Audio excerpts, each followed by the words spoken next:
media that are going after each other, and everyone's assuming that is what the game is. It isn't. It's not a happy place. The problem is that everyone is reading what other people are saying. Do not see what is being said on social media. I tell that to every young people.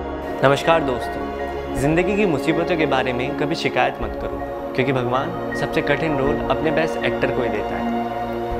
हमारे देश के पूर्व राष्ट्रपति doctor APJ Abdul Kalam ने क्या गहरी बात कही थी, और ये बात उस किरदार पर बिल्कुल सही बैठ रही है जिसकी कहानी मैं आज आपके लिए लेकर आया हूँ। मैं आपका दोस्त प्रियांक राजपूत और मैं आप सभी का स्वागत करता हूँ एक बेहद इंटरेस्टिंग वीडियो। यह कहानी क्रिकेट के एक ऐसे होनहार फाइटर की है जिसे भगवान ने सबसे मुश्किल रोल दिया, पर उसने कभी हिम्मत नहीं हारी।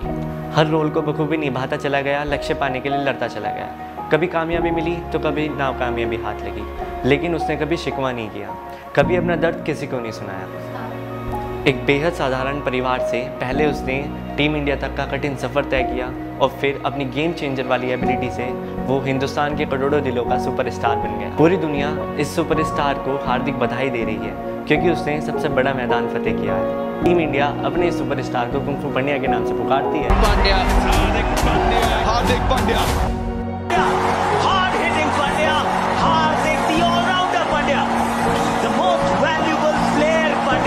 पर हार्दिक की स्टोरी इतनी आसान नहीं रही। हार्दिक का जन्म 11 अक्टूबर साल 1993 सूरत के एक छोटे से गांव में हुआ था, जहां उनके पिता का एक बिजनेस था। हार्दिक को क्रिकेट बहुत पसंद था। वो अपने बड़े भाई कुणाल पांड्या के साथ दिन भर मोहल्ले में क्रिकेट खेलते रहते थे, और हार्दिक के पिता हिमांशु पांड्या को तो बचपन से ही भरोसा था कि उनका बेटा हार्दिक क्रिकेट के फील्ड में उनका नाम बहुत रोशन करेगा। स्कूल में टीचर पिता से कंप्लेन करते थे कि आपका बेटा पढ़ाई नहीं करता है, तो पिता का जवाब होता था, आप जानते नहीं है मेरा बेटा बड़ा होकर बहुत बड़ा नाम कमाएगा। जब मैं क्लास में सोता था, टीचर मेरी क्लास लेती थी। पापा को कंप्लेन जाती थी कि हार्दिक हमेशा सोते रहता है। पापा हमेशा कहते थे वो सो नहीं रहा है, वो सपने देख रहा है। पिता तो बेटों का करियर क्रिकेट में बनाने का ख्वाब ऑलरेडी सेट कर चुके थे, और वो ये भी जानते थे कि गांव में रहकर ये मुमकिन नहीं होगा। अपना सब कुछ छोड़कर वो बड़ौदा शिफ्ट हो गए। वहाँ पर उन्होंने पूर्व क्रिकेटर किरण मोरे जी की एकेडमी में हार्दिक और कुणाल का एडमिशन कराया। बड़ौदा में किराए का मकान लिया और फिर पिता ने बच्चों की क्रिकेट की यात्रा स्टार्ट कराई। हार्दिक 5 साल के थे जब उन्होंने किरण सर की एकेडमी ज्वाइन की।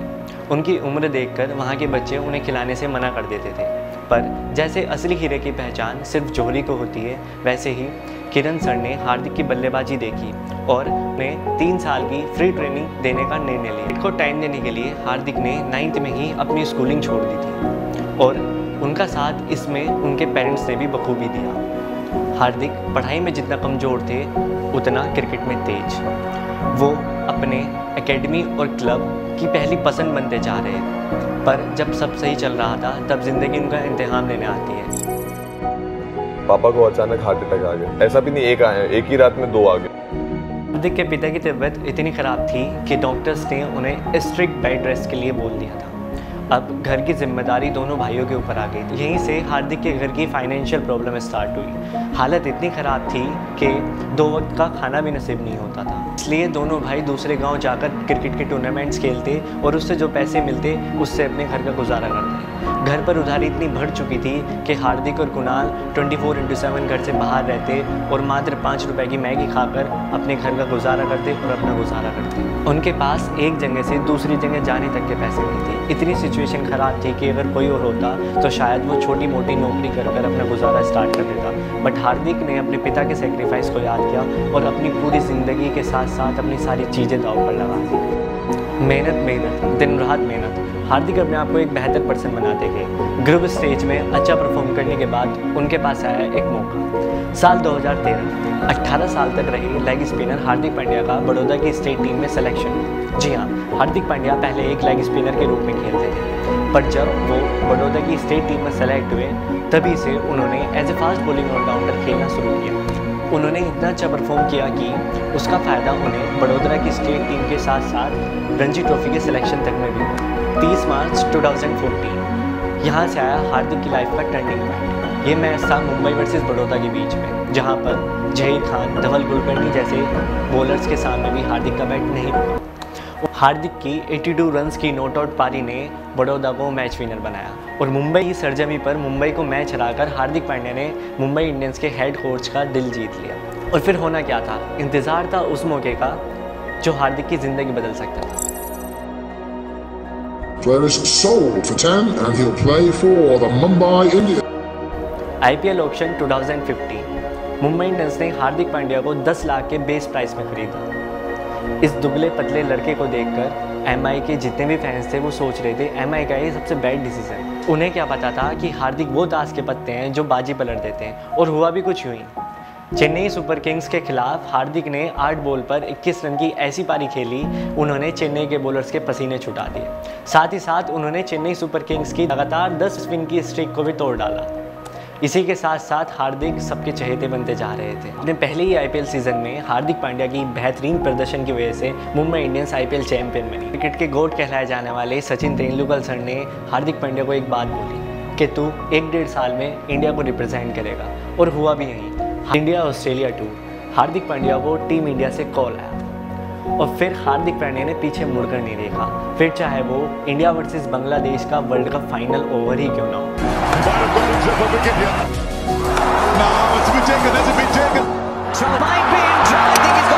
हार्दिक को भारतीयों से बेहद प्यार मिलने लगा। आज उन्होंने बेहतरीन गेंदबाजी की, जो लास्ट ओवर उन्होंने किया, मतलब फिर चाहे वो इंडिया वर्सेस पाकिस्तान का चैंपियंस ट्रॉफी वाला मैच ही क्यों ना हो, जहां पर इंडिया के हर बल्लेबाज ने घुटने टेक दिए, पर एक सुपरस्टार इंडिया के लिए जो हमेशा खड़ा रहता था हार्दिक पांड्या, वो उस मैच में भी खड़ा रहा। उसने एक इतनी शानदार पारी खेली कि ऐसा लग रहा था कि इंडिया की टीम एक तरफ, पाकिस्तान की टीम एक तरफ, और हार्दिक पांड्या वर्सेस पाकिस्तान का मैच एक तरफ चल रहा है। पाकिस्तान की टीम एक तरफ और हार्दिक पांड्या एक। वैसे हार्दिक पांड्या करोड़ों दिलों के सुपरस्टार बन गए, पर वो कहते हैं ना, वक्त खराब तो सब खराब। हुआ भी कुछ नहीं। इंडिया वर्सेस पाकिस्तान का मैच, जहां इंडिया के पास सुनहरा मौका था पाकिस्तान से चैंपियंस ट्रॉफी का बदला लेने का, बट अचानक से पूरे ग्राउंड में सन्नाटा छा जाता है। हार्दिक पांड्या का वो ओवर जब वो बॉलिंग डालते हुए नीचे गिर जाते हैं। हालत इतनी खराब थी हार्दिक पांड्या की कि वो खुद उठकर चल भी नहीं सकते थे। मेडिकल स्टाफ ने उन्हें ग्राउंड से बाहर ले जाने के लिए स्ट्रेचर्स का यूज़ किया। लोगों को मैच से ज़्यादा अपने राइजिंग सुपरस्टार हार्दिक पांड्या की चिंता हुई, और चिंता की बात भी थी। BCCI से रिपोर्ट्स है कि हार्दिक पांड्या पूरी तरीके से चोटिल हो चुके हैं, और हुआ भी कुछ ऐसा है। हार्दिक पांड्या 6 महीने क्रिकेट से दूर रहे, ना उन्होंने क्रिकेट का बैट उठाया और ना बॉलिंग की। उनकी सर्जरी ने उन्हें इतना परेशान किया कि उन्हें चलने में प्रॉब्लम थी, और फिर होता है उनका कमबैक। 6 मंथ बाद हार्दिक पांड्या फिर से क्रिकेट के मैदान में आते हैं, बट उनकी परफॉर्मेंस, उनकी बैटिंग, उनकी बॉलिंग, उनकी फील्डिंग जो पहले थी उसके जैसे बिल्कुल नहीं रही। हार्दिक पांड्या का बल्ला और बॉल दोनों में से कुछ नहीं चल रहा था। सबको लगने लगा कि हार्दिक पांड्या का करियर अब ख़त्म हो चुका है। सब बोलने लगे, ट्रेड्स आने लगे, फैंस के कमेंट्स आने लगे कि हार्दिक पांड्या को अब क्रिकेट से रिटायर ले लेना चाहिए, और हुआ भी कुछ हुई। मुंबई इंडियंस ने हार्दिक पांड्या को रिटेन करने से मना कर दिया। हार्दिक के लिए ये टफ टाइम चल रहा था। उसी के साथ साथ हार्दिक ने यहाँ पर अपने पिता को भी खो दिया।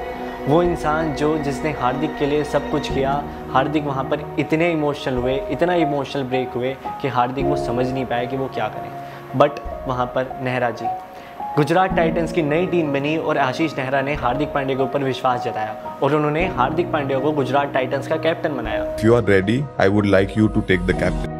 साथ ही साथ हार्दिक पांड्या का वो फेस ऐसा अच्छा चला, इतना अच्छा फेस चला कि हार्दिक पांड्या ने गुजरात टाइटंस को अपने पहले IPL सीजन में ही चैंपियन बना दिया। Trophy to Hardik Pandya, the captain of the Gujarat Titans, your 2022 Tata Indian Premier League champions. और यहाँ से Hardik Pandya, the allrounder Hardik Pandya back हुए। अपने करियर का सबसे बेस्ट IPL सीजन खेला। उसी टाइम से लोगों को लगने लगा the allrounder Hardik Pandya is back, but फिर से वहाँ पर उनके साइड एक नेगेटिव फैक्ट चला गया। हार्दिक पांड्या वर्ल्ड कप में इंडिया वर्सेस बांग्लादेश के खिलाफ फिर से चोटिल हो गए। कंडीशन इतनी सीरियस थी कि फिर से लोगों ने मुझे बोलने लगे कि हार्दिक पांड्या जब IPL शुरू होता है, जब ठीक हो जाता है, और जब इंटरनेशनल क्रिकेट की बात आती है तो हार्दिक पांड्या रिटायर हो जाता है। क्या सच में ऐसा था?